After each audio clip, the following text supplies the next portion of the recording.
Bom dia, bênção estarmos reunidos para adorar ao Senhor. É uma alegria também saber que nossas crianças estão lá no retiro, nesses dias, ouvindo a palavra, tempo muito especial para eles gostam demais, ficam ali brincando, né? Como era bom na nossa época, né?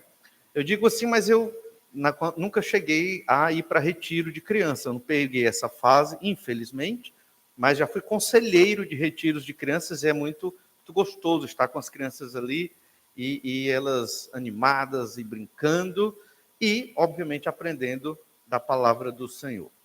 Mas hoje, pela manhã, nós queremos meditar sobre o Espírito Santo, que é um dom dado por Deus. Redundantemente falando, o Espírito Santo é um dom para a igreja. O Espírito Santo não pode ser comercializado, comprado, vendido, embora alguns tentem fazer isso hoje. E o texto que nós estamos estudando é exatamente sobre isso. Um homem que creu em Jesus, mas que quis ter a posse do poder do Espírito como os apóstolos tinham. E, obviamente, isso não aconteceu. Mas esse texto, ele é muito revelador do que acontece hoje, nos nossos dias. As pessoas querem o poder do Espírito para mostrar o quão são poderosas. E muitas vezes nem estão tendo o poder do Espírito Santo, mas é outro tipo de poder que não condiz realmente com a vontade de Deus. E os irmãos sabem do que nós estamos falando do caso de Simão, lá em Atos capítulo 8, verso 14. Atos 8, 14, vamos ler aqui para dar uma revisada. No verso 14 diz: ouvindo os apóstolos que estavam em Jerusalém, que Samaria recebera a palavra de Deus, enviaram-lhe Pedro e João, os quais, descendo para lá, oraram por eles, para que recebesse o Espírito Santo, porquanto não havia ainda descido sobre nenhum deles, mas somente haviam sido batizados em nome do Senhor Jesus. Então, aqui a gente viu, ao primeiro momento, né, desse texto, o Espírito Santo desce aos samaritanos, e já explicamos o porquê disso. Em Atos capítulo 2, o Espírito Santo desceu em Jerusalém, aos judeus. Em Atos capítulo 8, aqui, desceu aos samaritanos. Em Atos capítulo 10, desce aos romanos, na pessoa de Cornélio e de sua família. E Atos capítulo 19, desce aos gregos, aos 12 discípulos de João Batista da cidade de Éfeso, que era uma cidade grega. Ou seja, a ideia da descida do Espírito Santo, ela não é para ser a cada indivíduo, a cada momento. A gente vai ver ainda no capítulo 8 a história do etíope eunuco. E o Espírito Santo não desceu sobre ele, como desceu aos samaritanos. Como pode? Entende? Da mesma forma, Lídia se converteu, outros se converteram em outras cidades gregas, e o Espírito Santo não desceu sobre eles, mas desceu lá sobre os discípulos de João Batista, na cidade de Éfeso. Então, por que com uns aconteceu e com outros não? Houveram 4 inaugurações da igreja. A igreja estava iniciando aqui. A igreja começou em Jerusalém, começou entre os samaritanos, entre os romanos e entre os gregos. Por que Deus fez isso? Para mostrar que a igreja é de todos os povos, todas as tribos, todas as raças. A igreja não é só dos judeus. Para nós isso não parece ter muito sentido, mas naquela época é importante lembrar que o Messias era judeu. A Bíblia que eles tinham, o Antigo Testamento, foi escrita por judeus, israelitas de modo geral. A lei era dos israelitas, as promessas foram dadas aos israelitas. Tudo vinha de Israel. Então, poderia dar a entender que a igreja era uma divisão do judaísmo do primeiro século. E não era. A igreja é realmente um projeto de Deus, uma nova etapa do plano de Deus, que Deus quis que acontecesse. No Velho Testamento, no Antigo Testamento, o povo de Deus era uma nação com um exército, com um rei, era uma nação política. Havia pena capital, pena de morte, para quem quebrasse certas estipulações da lei que Deus deixou para Moisés. Quando chega na Nova Aliança, muda. Israel continua existindo até hoje, obviamente, mas a igreja, que também tinha Israel no meio, não era mais um povo político no sentido de ter uma nação, um exército, um rei, pena de morte. Não tinha mais isso na igreja. Então, é outro povo, onde tem judeus, gentios, samaritanos, todos juntos ali. Para que isso ficasse muito claro, o Espírito Santo desce, inaugurando somente nesses momentos. Atos 2 para os judeus, Atos 8 para os samaritanos, Atos 10 para os romanos, Atos 19 para os gregos. Então, nós não precisamos hoje, né, botar as mãos para ungir as pessoas, para que os crentes recebam o Espírito Santo. Isso acontece na hora da conversão. Ao crer em Jesus, você já recebeu o Espírito Santo na sua vida. Também não precisa ser batizado nas águas para receber o Espírito Santo, você recebe no ato da conversão. Isso é muito importante enfatizar aqui. E vamos enfatizar de novo quando chegar em Atos capítulo 10, em Atos capítulo 19, porque essa é a interpretação bíblica e clara, muito clara, sobre a descida do Espírito Santo. Mas vimos também a rejeição do pecado de lucrar com o Espírito. E aqui Simão, que havia acabado de se converter, ele que era o grande poder, um feiticeiro, um mago, realmente fazia muitos sinais e prodígios no meio dos samaritanos, e os samaritanos o ouviam, esse homem se converteu. Mas olha o que aconteceu aqui no verso 17 a 19. Então lhes impunham as mãos e recebiam estes o Espírito Santo. Vendo, porém, Simão, que pelo fato de imporem aos apóstolos as mãos era concedido o Espírito Santo, ofereceu-lhes dinheiro, propondo: concedei-me também a mim este poder, para que aquele sobre quem eu impuser as mãos receba o Espírito Santo. E, obviamente, aqui Simão, que lucrava com o poder que ele tinha, né, certamente não vinha de Deus, não duvido que ele realizava sinais e prodígios, a gente leu lá em Deuteronômio, capítulo 13, que isso acontecia, e acontece, né, existem os poderes das trevas, e são poderosos, obviamente, redundantemente falando também, mas o Senhor é soberano sobre tudo e todo-poderoso. É claro, a gente não precisa temer as trevas, nem os poderes das trevas, o Senhor é poderoso para cuidar de nós. Mas o poder do Espírito não se compra para ter lucro. Não devemos, nós devemos rejeitar esse tipo de lucro a partir do poder do Espírito Santo. E nós, no último culto que tivemos, pensando nesse texto, falamos das igrejas, né, evangélicas, que muitas delas buscam o lucro, né, a partir do poder do Espírito Santo. Eles mostram muitos sinais, na maioria das vezes é a expulsão de demônios, e esse poder, atribuem ao Espírito Santo, obviamente, mas muitas vezes é a intenção do lucro. Ah, mas como é que a gente julga essas coisas, né? Será que não é pecado julgar estas igrejas, como a gente está fazendo aqui? Olha, realmente, no entanto, não tem sentido um culto onde só se fala de demônio. Você vai em certas igrejas, é só demônio, demônio, demônio, demônio, expulsão de demônio. O culto não é a Deus, é aos demônios. Então isso não existe na Bíblia, está fora de sentido. Da mesma forma também, certos sinais atribuídos ao Espírito Santo estão completamente descorrelacionados com o que a Bíblia diz.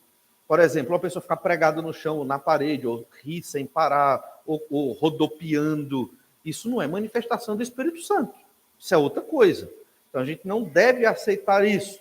E aí vem exatamente a reação dos apóstolos, que é a ênfase de hoje pela manhã, do verso 20 ao 25, que trata da rejeitando a idolatria dos que querem lucrar com o Espírito. Olha o que diz em Atos 8, verso 20. Pedro, porém, lhe respondeu: o teu dinheiro seja contigo para a perdição, pois julgaste adquirir por meio dele o dom de Deus. Literalmente, Pedro está dizendo: vai com teu dinheiro para o inferno. É exatamente essa expressão aqui. O teu dinheiro seja contigo para a perdição. Aqui o nosso texto no Novo Testamento, ele é muito rebuscado, né? Erudito, uma boa tradução. Mas numa forma muito popular, Pedro está dizendo para Simão: pega o teu dinheiro e vai para o inferno. A gente não quer o teu dinheiro. Os apóstolos eram duros quando se referiam a certas questões, como essa de comprar o poder do Espírito Santo para poder lucrar com esse tipo de poder. Os apóstolos, eles aprenderam que eles tinham um grande poder, mas que eles eram servos do Senhor Jesus e que esse poder não era deles, mas era do Senhor Jesus, agindo através deles. Que é o que acontece com todos nós. Hoje, nós temos o Espírito Santo E temos poder de Deus em nós, mas para servir ao Senhor Jesus Cristo, não para servir os nossos próprios interesses. Olha como os apóstolos expressaram isso. Pedro fala disso em Atos 3, verso 12. À vista disto, Pedro se dirigiu ao povo dizendo: Israelitas, por que vos maravilhais disto? Ou por que fitais os olhos em nós, como se pelo nosso próprio poder ou piedade o tivéssemos feito andar? Eles tinham, lá no tempo, curado um paralítico. Então, Pedro claramente não chama a glória para si.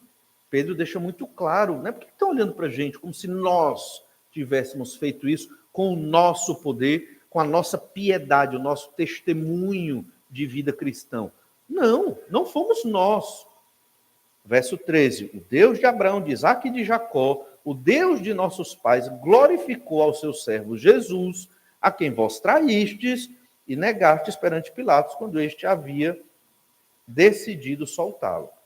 Aí pula para o verso 16, Atos 3,16, pela fé em o nome de Jesus, aqui esse mesmo nome fortaleceu este homem, que agora vedes e reconheceis, sim, a fé que vem por meio de Jesus, deu a este saúde perfeita na presença de todos vós.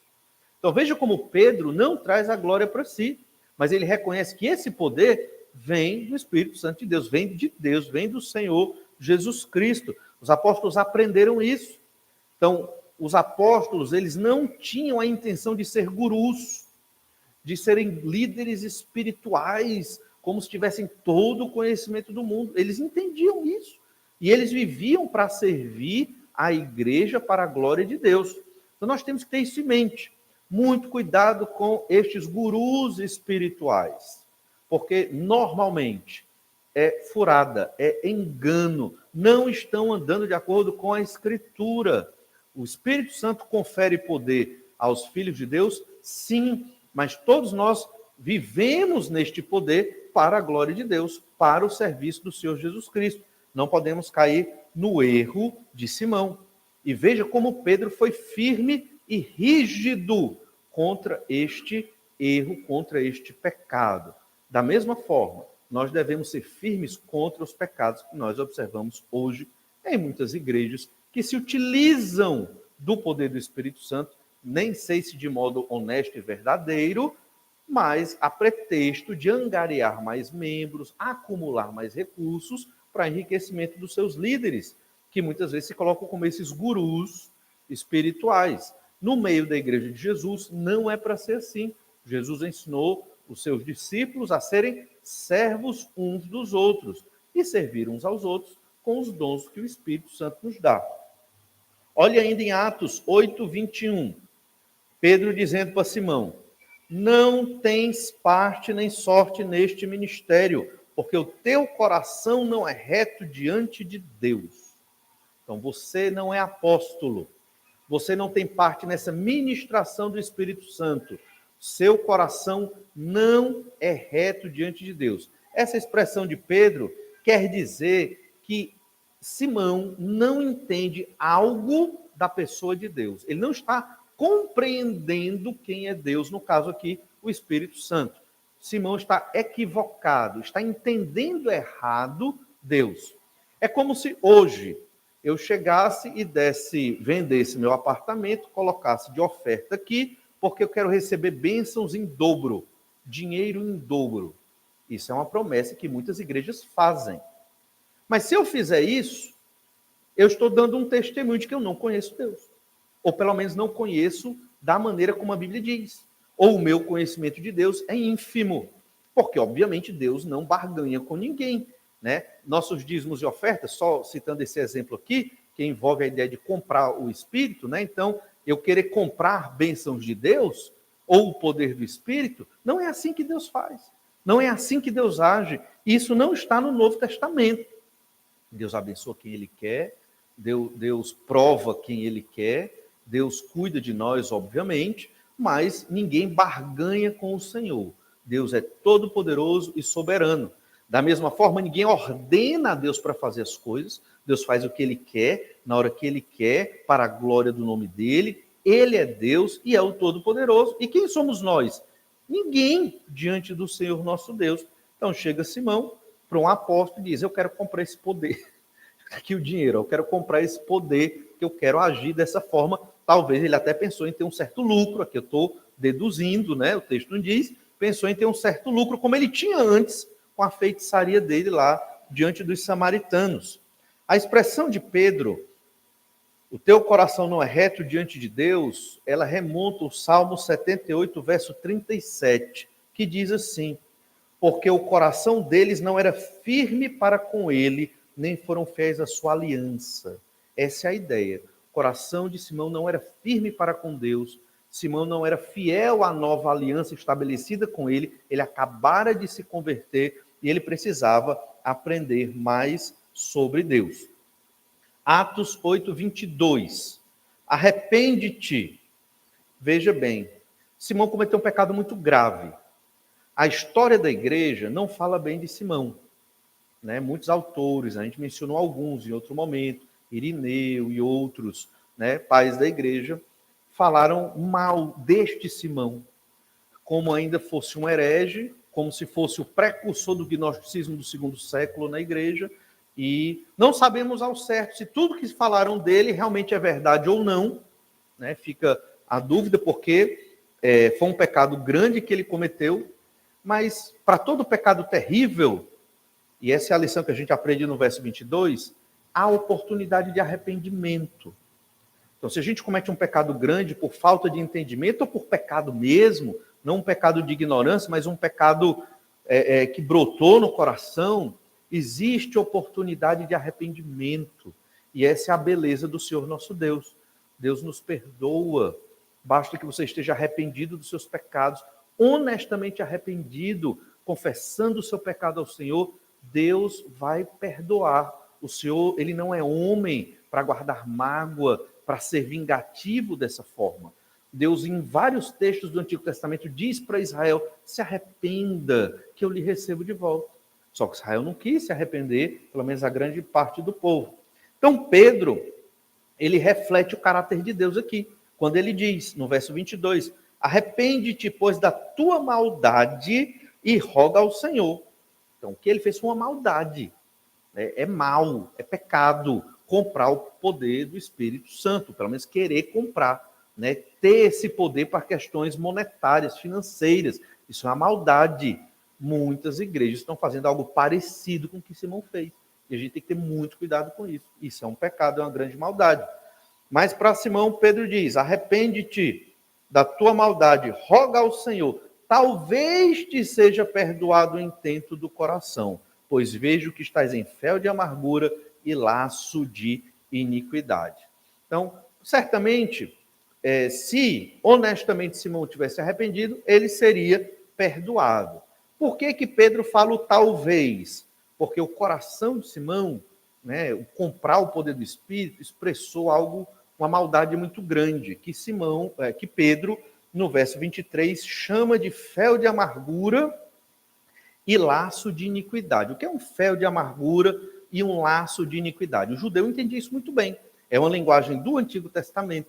Está lá em Deuteronômio 29, 18, que diz assim: para que entre vós não haja homem nem mulher, nem família, nem tribo, cujo coração hoje se desvie do Senhor nosso Deus e vá servir aos deuses destas nações, para que não haja entre vós raiz que produza erva venenosa e amarga.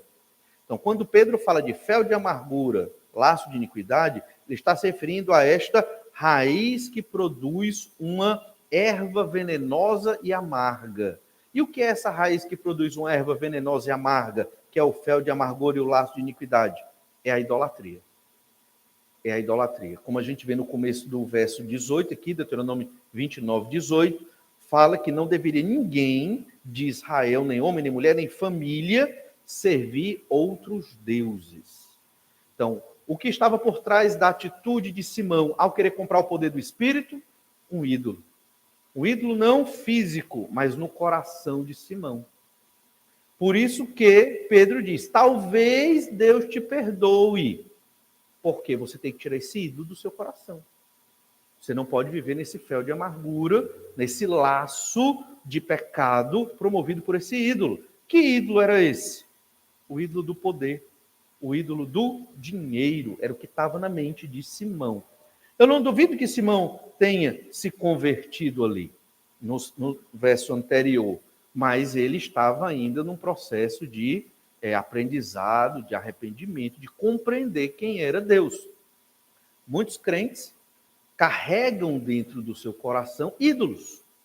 Às vezes o ídolo é a minha estética, às vezes o ídolo é o meu cônjuge, às vezes o ídolo é o meu filho, minha filha, às vezes o ídolo é o meu dinheiro, é o que as pessoas pensam de mim, a minha imagem é o meu ídolo, e nós podemos deixar Deus de lado e estar idolatrando esses ídolos invisíveis aos olhos humanos, mas muito presentes dentro do nosso coração. Entende? Pode ser o meu orgulho, tantas outras coisas.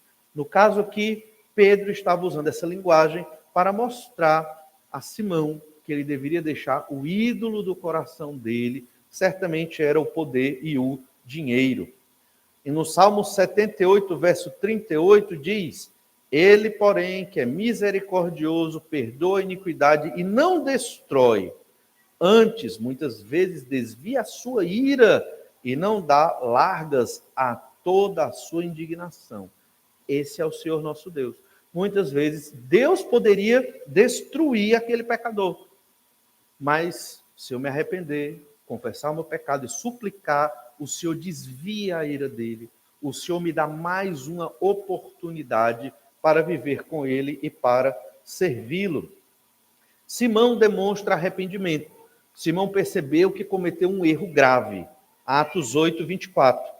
Respondendo, porém, Simão lhes pediu: rogai vós por mim ao Senhor, para que nada do que dissestes sobrevenha a mim.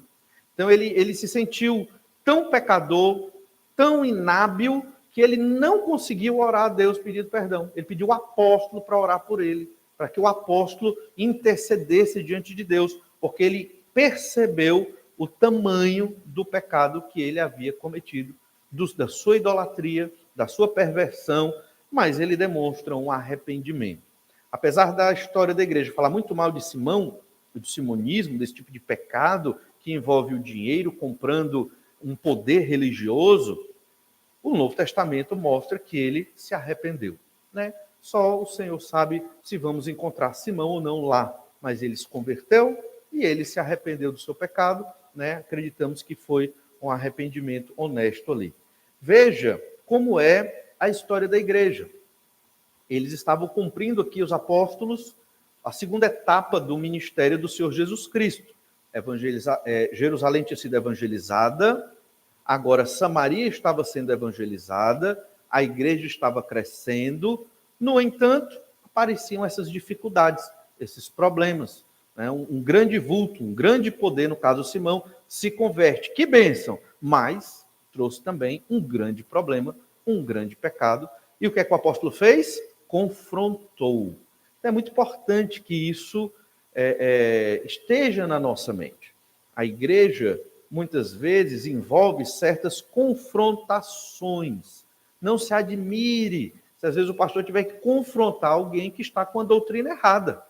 Me lembro uma vez aqui que uma pessoa queria ter uma revelação aqui de Deus na hora, e a gente, não, agora não, né? Não é o momento, né? Não tem esse momento aqui, né? Então, a gente às vezes tem que ter essas atitudes, e não se assuste, não se espante. Tem pecados que a gente conversa e compreende e vai tratando, mas tem pecados que têm que ser confrontados e cortados imediatamente. Foi o que aconteceu aqui com Simão, para que a igreja tenha pureza, para que a igreja ande nos caminhos do Senhor da maneira correta e adequada. O que a gente quer dizer com isso? É que o evangelho é pregado, mas existem essas situações difíceis, complexas e que devem ser tratadas como Pedro tratou de uma maneira até dura para com Simão. Depois disso, Atos 8, 25, eles, porém, havendo testificado e falado a palavra do Senhor, voltaram para Jerusalém e evangelizavam muitas aldeias dos samaritanos. Interessante que eles saíram de Jerusalém por causa da perseguição. Já estavam voltando para Jerusalém. a perseguição parece que não foi um negócio tão constante. Ela ia e vinha.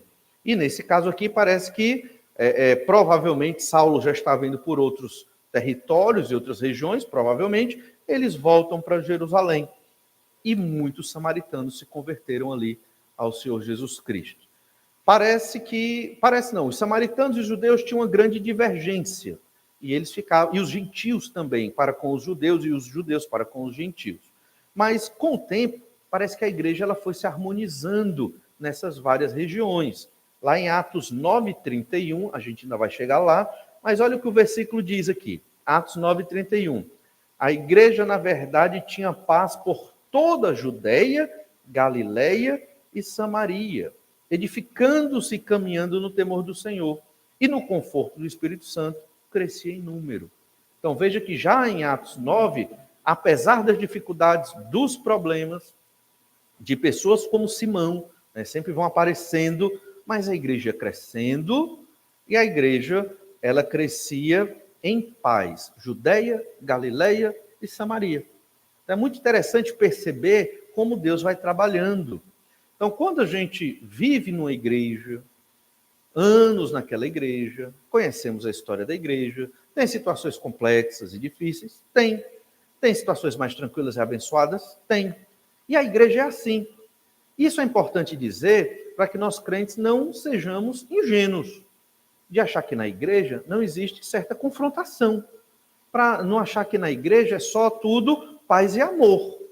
Tem paz, tem amor, mas tem momentos que tem que ser firme, que tem que agir corretamente, que a doutrina tem que ser essa, porque é bíblica, e nós prezamos a doutrina, a revelação de Deus, até mais do que a nossa própria comunhão de uns para com os outros. Então, mas Deus trabalha na igreja. No final das contas, ela cresce em harmonia. Judeus, galileus e samaritanos estão convivendo na igreja.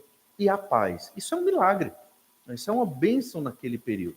Então, temos que orar para que hoje não seja diferente. Para que hoje também a igreja cresça, desenvolva, todas as raças, classes sociais, crescendo em amor, paz e alegria, obviamente, com a bênção do Espírito Santo de Deus. O Espírito Santo é um dom de Deus para a igreja. Desceu aos samaritanos, alguém tentou comprar esse dom, rejeitar completamente esse tipo de pecado, porque é uma idolatria querer lucrar com o Espírito Santo de Deus.